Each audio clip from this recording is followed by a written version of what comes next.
Hola hermanos, ¿cómo están? Espero que estén amaneciendo con bien, espero que se encuentren bien de salud. Y bueno, vamos a orar para comenzar este devocional, esta reflexión esta mañana.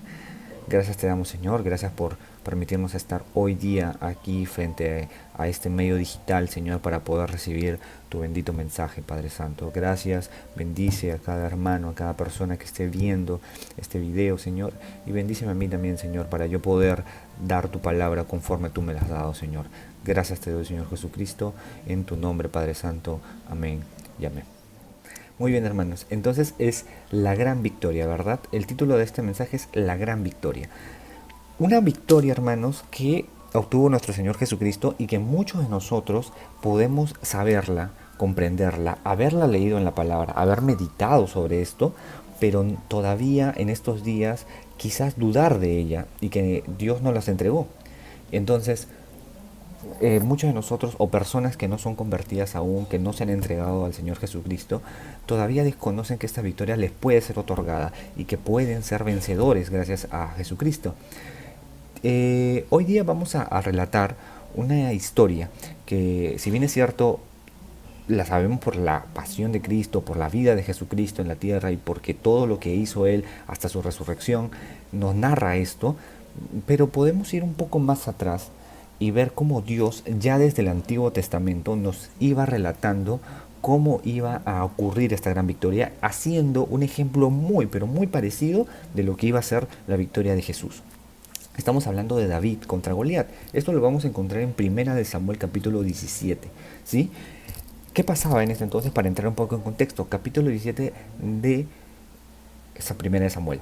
Estamos en el enfrentamiento David y Goliat, ¿sí? Pero primero vamos a ver a los dos ejércitos, ¿verdad? Los filisteos contra los israelitas.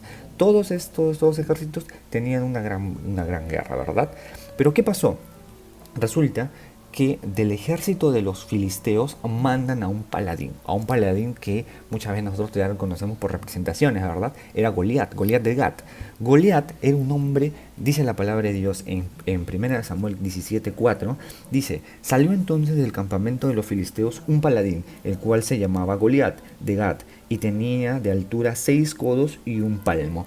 Dicen los estudiosos que esto más o menos relata a una altura de un poco más de 3 metros, incluso 3 metros a más.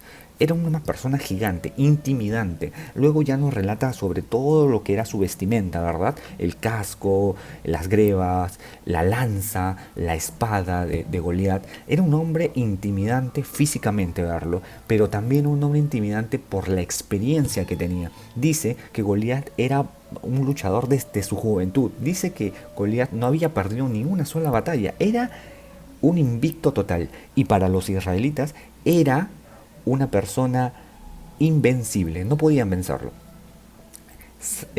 Saúl, que era el rey, que era el destinado a enfrentar a este gigante, porque este gigante salió de los filisteos retando al pueblo de Israel, diciendo, quien me venza a mí, se va a hacer con la victoria ante todo el ejército de los filisteos. Así que solamente es necesario que me venzan a mí, y si yo los venzo a ustedes, los filisteos nos haremos con la victoria de todos ustedes.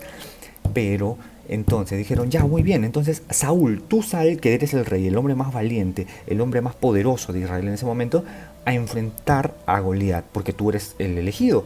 ¿Y qué pasó con Saúl? Saúl se murió de miedo, no quería salir a enfrentar a Goliat porque todos temían que Goliat era invencible, simplemente. Entonces, ¿qué pasó en ese momento?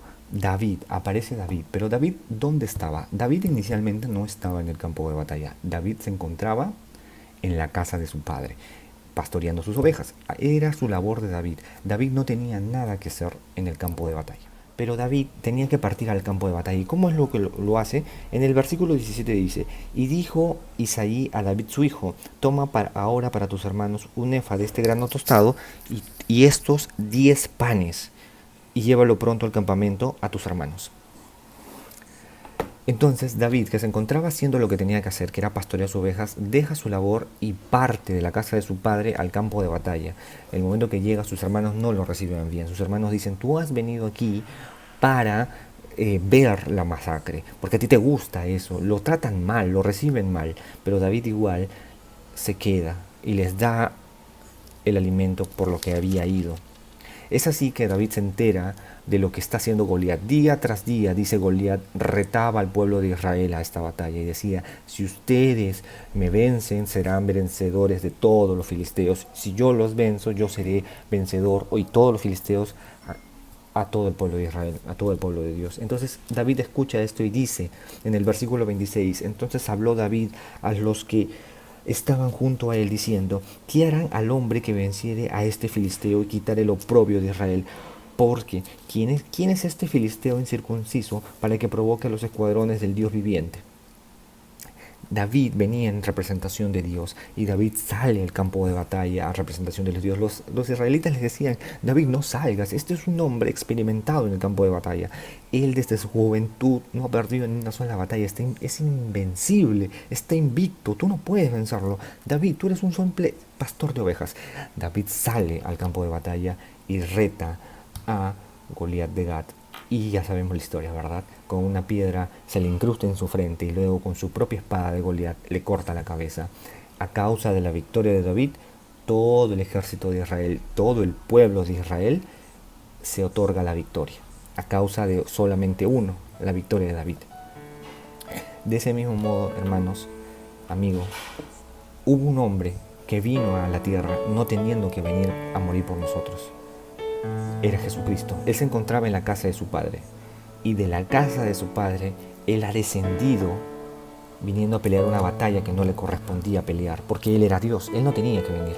Nos vino trayendo el pan de vida. Y peleó una batalla que nos correspondía pelear a ti, a mí y a toda la humanidad, y que seguramente no íbamos a poder vencer, porque la muerte había vencido a todos los hombres. Desde el Antiguo Testamento venció a Moisés, venció a todos. Pero hubo un hombre que la venció. La muerte era el paladín del diablo y estaba venciendo a toda la humanidad.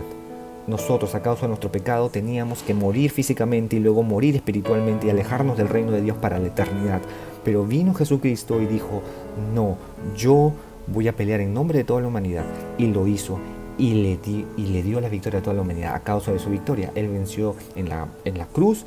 Y en la resurrección, Él vence a la muerte, y a causa de su victoria, todos nosotros nos hemos hecho con esa victoria. Por eso dice que somos más que vencedores, ¿verdad? A todos los amigos, hermanos que nos están viendo, que no saben qué pasará, yo les digo, la muerte física es solamente un paso más, pero luego viene la gran victoria que tuvo Jesús. Todos nosotros resucitaremos y entraremos al reino de Dios. Estaremos con Jesucristo, porque a causa de su victoria sobre la muerte, Él nos llevará con Él. Estaremos con Él por la eternidad y no permaneceremos en esa muerte. No, Dios venció esa muerte y nosotros venceremos a la muerte a causa de su victoria y estaremos con Él en el reino de Dios. Pero tenemos que entregar nuestras vidas a Él, tenemos que estar con Él. Eso es lo que Jesucristo pone, ¿verdad?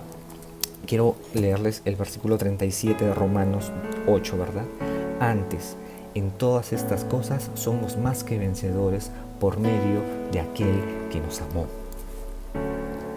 Somos más que vencedores gracias a su victoria, y Él quiere que tú tengas esta victoria, esta gran victoria que Él tuvo sobre la muerte, y por la causa de Él todos nosotros venzamos a la muerte y en un día estemos en su reino. Todo esto pasa, hermanos, todo esto va a pasar algún día y pronto estaremos en el reino de Dios. Dios nos lo bendiga, hermanos, y que tengan un bonito día y que lo siga bendiciendo.